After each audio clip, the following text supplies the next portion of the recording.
Olha só, no nosso quadro de Arquitetura e Design de Interiores, mais uma vez nós temos a presença da Luz Amec. Tudo bem, Lu? Tudo jóia, Val? E hoje o assunto é?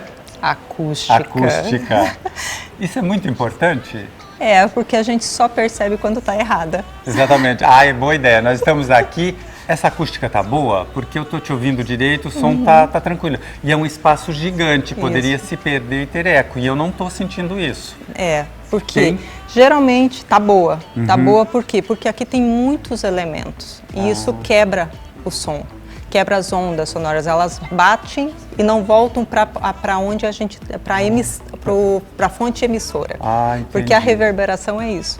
É o som que você emite volta para você mesmo. Isso é reverberação. Isso é reverberação. E que causa um som esquisito. É, que fica aquele som que não está nítido, parece que você ouve uma segunda voz, mas não é bem a tua voz.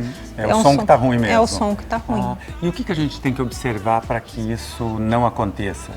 É que, por exemplo, isso pode acontecer tanto em ambientes residenciais quanto comerciais. Então, residencial é mais fácil, você coloca um tapete, você trabalha o gesso em vários níveis, você coloca um sofá, um estofado que seja mais volumoso, isso coloca quadros na parede, cortina. Então, todos esses elementos vão ajudando a dar uma acústica, é isso? É, porque...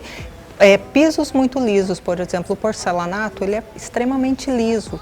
Paredes sem nada, elas ficam o som bate e volta.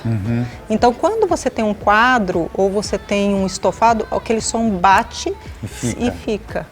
Ou ele volta, mas volta em outra direção. Ou volta em outra direção. Então aí você não escuta essa reverberação. Me ocorreu uma coisa aqui, quem gosta daqueles ambientes minimalistas que é um quadro no chão e uma poltrona? Aquilo lá tem que ter um cuidado imenso. Senão ela fica ouvindo ela mesma, é isso?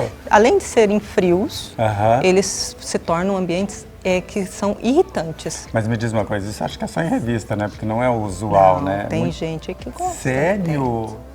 Tem pessoas que gostam disso. E assim, o que a gente tem que ter mais cuidado? Ambientes muito amplos, pé direito duplo.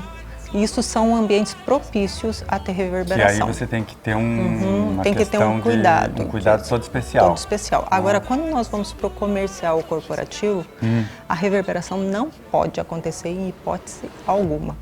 Por quê? Porque a reverberação, ela causa irritação no final do dia. Porque como o seu ouvido, o seu cérebro não consegue processar aquele som limpo, ele trabalha mais para conseguir distinguir o que é a mensagem que ele precisa absorver. Para processar.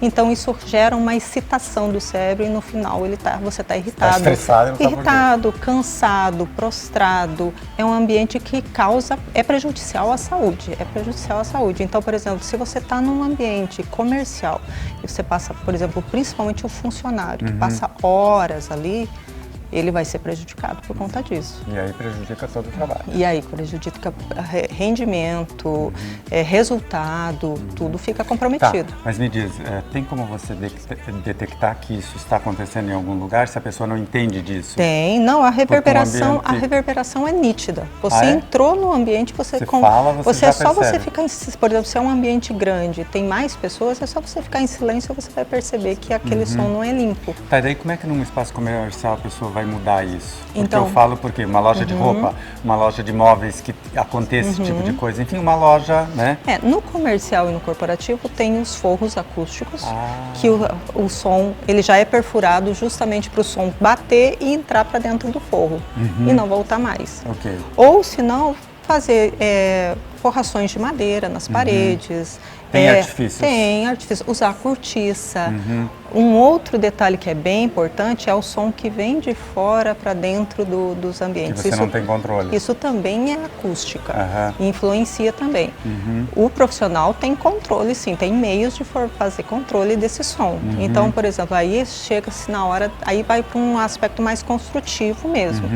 De fazer, por exemplo, paredes mais espessas, paredes com espaços vazios entre, por exemplo, paredes duplas, com colchão de ar no meio, Fazer forrações que tem um vazio entre a espessura e a parede, usar janelas acústicas. Isso tudo faz com que o ambiente interno tenha um conforto acústico que faz que, por exemplo, no comercial e no corporativo vai interferir. Você vai perceber isso no resultado, no conforto dos teus funcionários e, consequentemente, a tua produtividade vai ficar maior. Eu gostei do que você falou, né? Precisa de alguma coisa especial. Não, você entrou, você percebe quando a acústica não está boa. E pelo que eu entendi, em casa é mais fácil isso de resolver. Um quadro, um tapete, uma poltrona, enfim, você já vai tendo esse cuidado na hora de montar. Isso. Quem tem essa noção, porque não é todo mundo. Uma coisa que eu notei é que pé direito duplo não é tão antigo assim, né? Tinha um ou outro. Hoje é uma questão de que quase todas as pessoas têm possibilidade e querem isso. Mas daí pode ter esse problema, né? Porque tem que estar preparado para isso. Tem que estar preparado. E uma das coisas, Paulo, bem importantes é, por exemplo, quando tem o pé direito duplo e tem um mezanino. Então, por exemplo, o mezanino é a entrada para os quartos. O som vai subir. Ele vai subir e ele vai incomodar nos quartos. Então você tem que criar mecanismos também para que esse som chegue o mais suave. Ele vai subir. Não tem jeito. Mas que ele chegue o mais suave possível e interfira o menos possível na área íntima da casa. Jesus! Não esperava tanto. Bom, você viu o quanto isso é importante, né? Mas são dicas especiais que a Luciana passa, porque é o que eu comentei no último programa. Eu penso na decoração só no bonito, mas isso é muito prático, né? Agora tem uma questão funcional, porque o bonito é até o número 2, né? Depois aquilo tem que ser funcional, ser prático e a coisa acontecer, que é o que você está falando do som, né? Porque não adianta ter uma casa bonita, pé direito duplo e ter esse eco, tudo isso. Na hora que o profissional está imaginando tudo isso, ele já tem que pensar de como vai solucionar esses problemas, pensar nas soluções. E isso é um papel do profissional. O cliente ele não tem obrigação nenhuma de saber, ele só vai sofrer as consequências se for mal feito. Ele só vai sentir isso na pele depois. Você viu quanta coisa interessante? Bom, se você tem esse tipo de problema, tem solução, você já sabe, mas não precisa chegar ao problema. Um bom profissional já vai montando os ambientes pensando em tudo isso. Nós aqui indicamos Luciana Zamek.